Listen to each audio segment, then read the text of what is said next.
I've never shot with a Prism before, but I'm looking forward to it.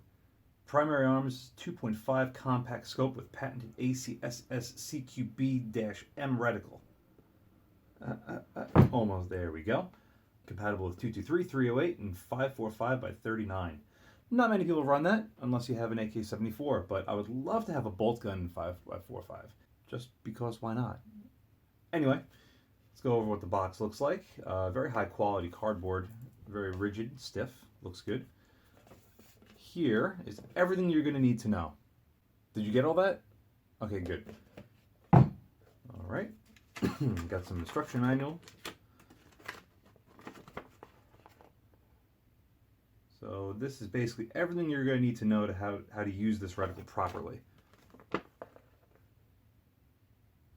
Did you get all that? Good. Moving on. This isn't a review on how to properly use it and everything like that. It's just to see what the initial quality is like. Right off the bat, the foam looks pretty good. And this is actually a little bit heavier than I was expecting. I didn't give their 1 to 6 as good of a rap as I did with the Strike Eagle 1 to 6, but I felt that it was just slightly better. The Strike Eagle, that is. However, it wasn't also the first primary arms that I ever had.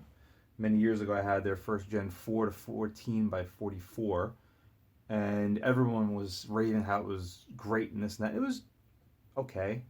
I wasn't left impressed, but apparently all their new stuff is awesome.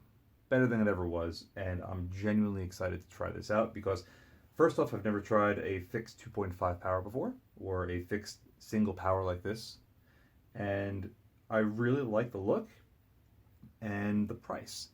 I got this on a Black Friday deal for 120 bucks, and it showed up 2 days later with free shipping. It was fantastic. When I got the knock on my door, I didn't know who or what it was, but to my surprise, here it was. Right off the bat, it's got some heft to it. I don't know the exact weight, but I'll post that up. And another thing I don't really care for too much is this mount looks to be rigid.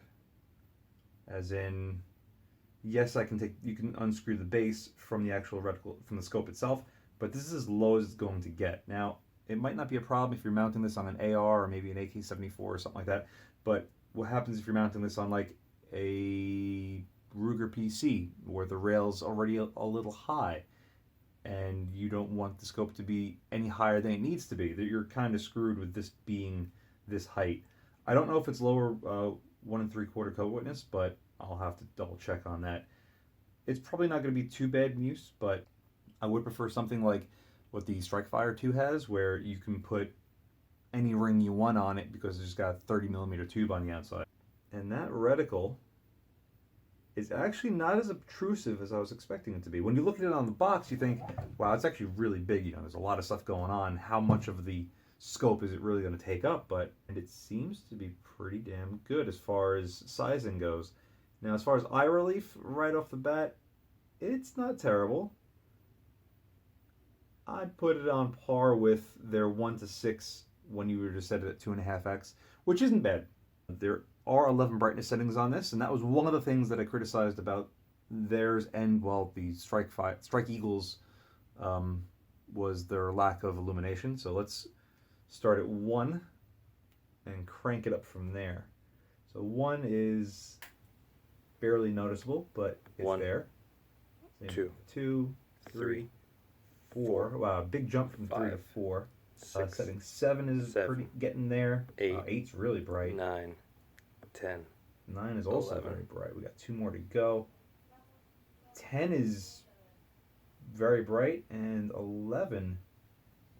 11's actually really good. The entire reticle lights up. It's not just the dot. There is an ocular adjustment at the back for your eye, but I mean, I didn't even set this, and the reticle seems to be pretty damn good for me. But there is an adjustment. It does seem to have pretty good pressure on it, so I wouldn't worry too much about this just falling out of focus for you. Let's take a look under the caps. So they are not quick turn turrets. Wow. You hear that? It sounds like nothing I've ever heard before. It takes a lot of pressure to actually get it to click over the next detent, and it is very sharp. While we're at it, let's check the windage as well. Different noise and different tension. Ever so slight though, no real difference on that. Obviously the battery for the Illumination is under the adjustment knob for it, so probably a regular CR2032.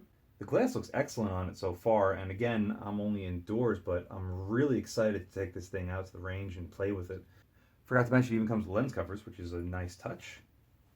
They're not name brand, but I don't think they need to be at the price point that this scope comes in. I mean, regularly I think it's under 200, and like I said, Black Friday I paid 120 bucks for it. So far, color me impressed. It's got a good feel to it, that's for sure. Made in China, but for the price point, you can't expect anything better than this. But I'm impressed with how it feels so far. I'm really looking forward to taking this out. Anyway, thank you very much for watching this unboxing. See you again next time.